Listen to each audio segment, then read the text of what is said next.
Next, we move to a story from Brecon in Powys.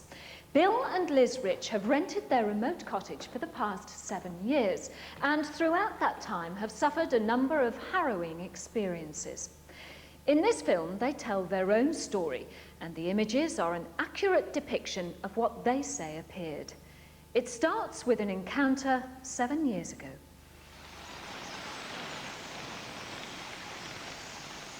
Well, there's such a feeling of evil, as if you're being watched, as if something's out to hurt you in this house.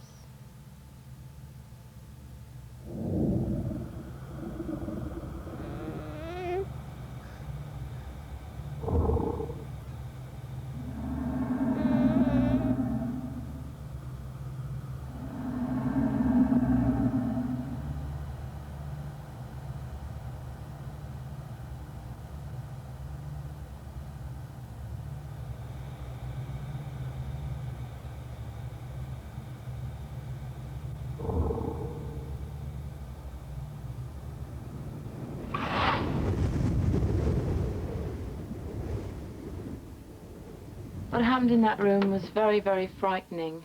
At the time, we didn't understand what was going on. Now we do.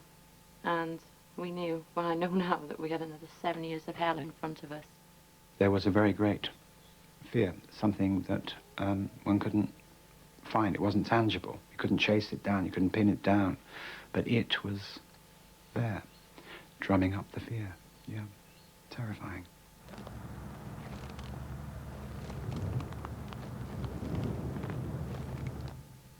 Since we've moved into this place, we've had horrifically high electricity bills, £200 to £300 a month. Now, we've got an Argo over there, which is oil-fired, that heats the hot water, that heats the radiators, that cook in it. It does mostly everything.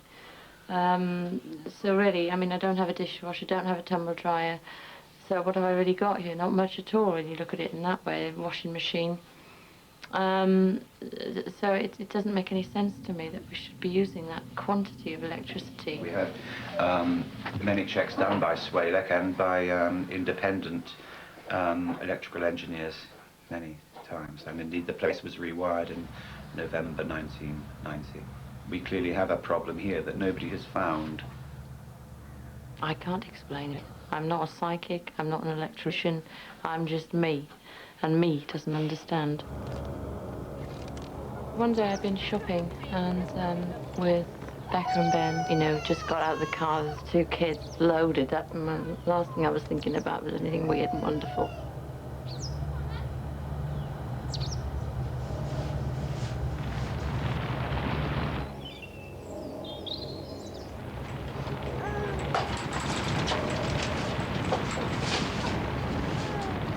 What it was, I don't know, but I would say that it was one of the most evil things here. Whether or not that, in fact, is it, taken on a different form, I don't know. Don't know. I'm actually a Baptist minister, and I've come in contact with helping people and finding that they've been possessed by either evil spirits or troubled by angelic beings. And over the years, I've just dealt with them as I've found them. And Bill and Liz were 2 of these people who contacted me for help. As I walked into the kitchen, I was talking with Bill and Liz on this first occasion. I could see out of the corner of my eye, just about here, a 7 foot, I would reckon, a figure standing there. And I think it had its arms folded.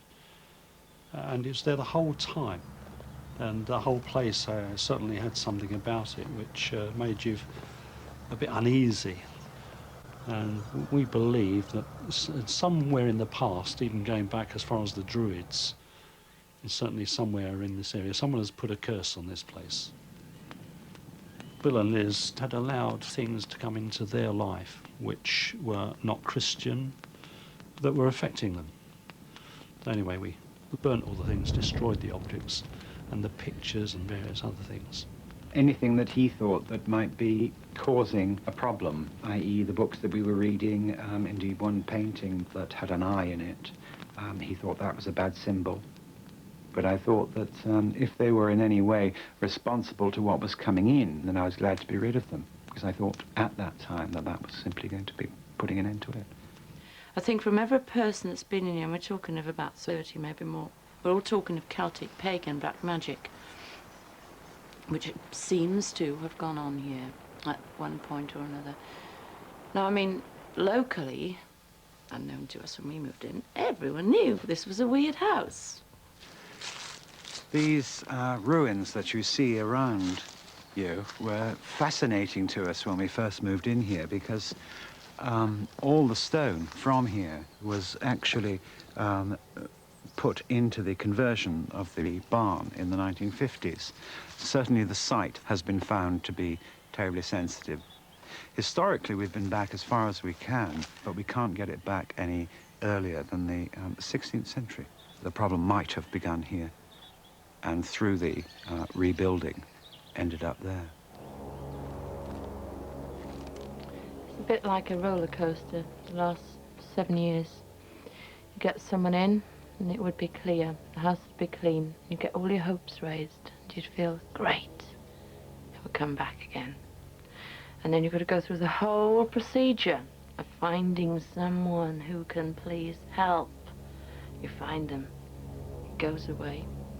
Come back again.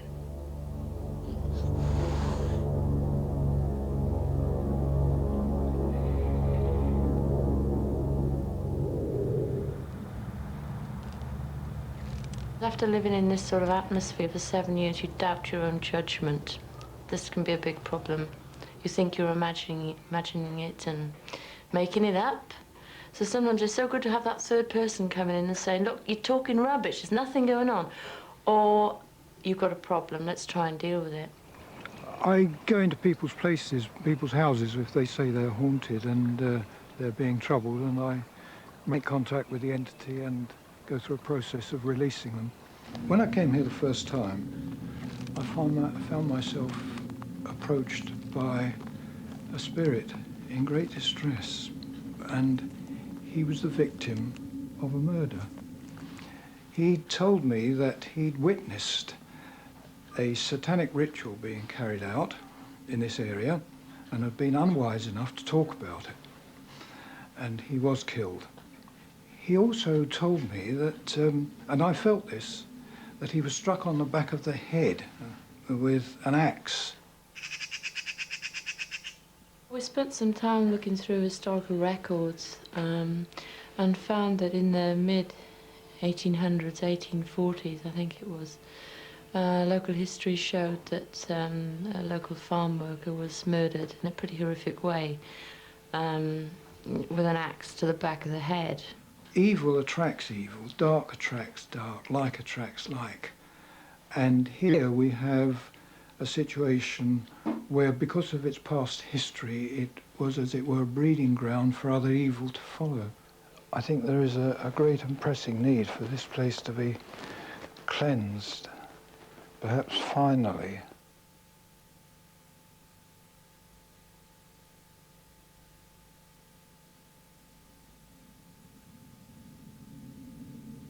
I am always careful about making final statements. I'm hopeful that it's been finally cleared up, but I wait on Bill and Liz's experience. After Ghostbuster Eddie Burks visited Bill and Liz, they say the evil presence returned. So what's going on? Could there be a perfectly normal explanation after all? We've asked Dr. Richard Wiseman to explore this possibility. As we said earlier, Richard is a psychologist and he's specialised in the paranormal for about 10 years. He's well known for his sceptical view, and throughout the series he'll be suggesting how conventional science might explain some of our most baffling stories. I find these sorts of cases fascinating, but as a scientist I always want to look at the evidence and find out if it's accurate and reliable. Under such close scrutiny, lots of the claims crumble, although in a few instances it is difficult to find a definitive explanation, and these are the cases that I find most interesting. Liz and Bill say that they've seen several apparitions and sensed some sort of evil presence. However, they also describe themselves as creative, sensitive and intuitive, And it's these type of people that have the biggest problem telling the difference between an event they've actually experienced and one they've simply imagined. I wondered if that was the case. I saw these things. They were there. And I saw them at the times when I would be least likely to use my imagination. You know, the one when I saw this tall black figure, I mean, I'd had a baby in a carry cot, I had heaps of shopping. I was aiming to get out of the car, into the house, dump all the gear off me, and then get on with what I was getting on. I wasn't in the frame of mind to imagine something. The case has attracted a lot of attention. You've had lots of people through, some of them trying to help you, and lots of them have experienced exactly the same sorts of things as you have.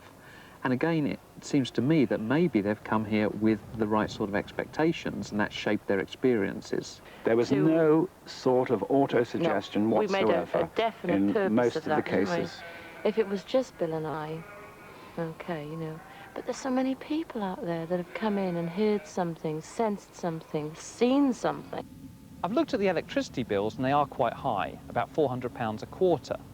However, if they kept on the 2 electric fires for maybe 7 or 8 hours a day, it might be possible to run up this amount. They have an Aga, which is oil-fired, in the kitchen, and that heats 2 radiators upstairs, and in the main room they have a log fire. But it's an old stone cottage, and it might be possible to underestimate exactly how much heating it really needs. I'd be a rather silly person if the radiators were nice and warm, if the Aga was nice and warm, and I still decided to put 2 electric heaters on upstairs and down, with a log fire as well. I mean, the house would be uncomfortably hot, and for 8 hours a day. I mean, why would I do that? On the film, there's the piece about the book burning. Did you have a lot of those sorts of books? No. We had about 3 or 4 of them that were taken away, but they certainly weren't active occultists. I mean, one was a homeopathic pharmacopoeia, which cost a fortune. And I mean, I see nothing wrong with homeopathic medicine. It's no more worse, no better than orthodox. And that was taken away as being occult. I can't understand that. I suppose the most obvious question which most people want answered is, why didn't you just move out when these things started to happen? What kept you here? Money. Lack of it.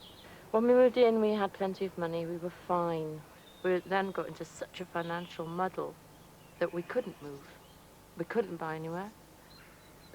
House prices for rental around here went right up. We were stuck. I mean, the one thing I would say to people who are going through this sort of thing, it's very hard because there's no sympathy given to you. You're either classed as maybe mad, on drugs, alcoholic, or just imagining it anyway. It's very hard to find someone that you can go to who can really understand what you're on about. Having spent the day with Bill and Liz, I think they're genuine people. I've talked with them, I've looked around the house and the gardens. The 15th century ruins at the back of the house could cause some people to imagine all sorts of strange things. And Liz reports seeing a tall, dark apparition in the kitchen. Now, perhaps that was a reflection, a shadow, or a hallucination. It's difficult to know for certain. The sense of evil is perhaps easier to explain. Scientists have carried out controlled laboratory experiments where they place people in strong electromagnetic fields which stimulates the brain, and they report exactly those sorts of sensations. I think the case is an interesting one. I haven't found any definite proof of the paranormal, but it has been difficult to find a rational explanation for all of the experiences. Since we made the film, Bill and Liz have moved, and we wish them a trouble-free life in their new home. Finally tonight, we've all heard bumps in the night, strange noises when we're tucked up in bed, sounds which we might put down to the plumbing or creaking floorboards. But what if you hear footsteps? You go to investigate, and there's nobody there.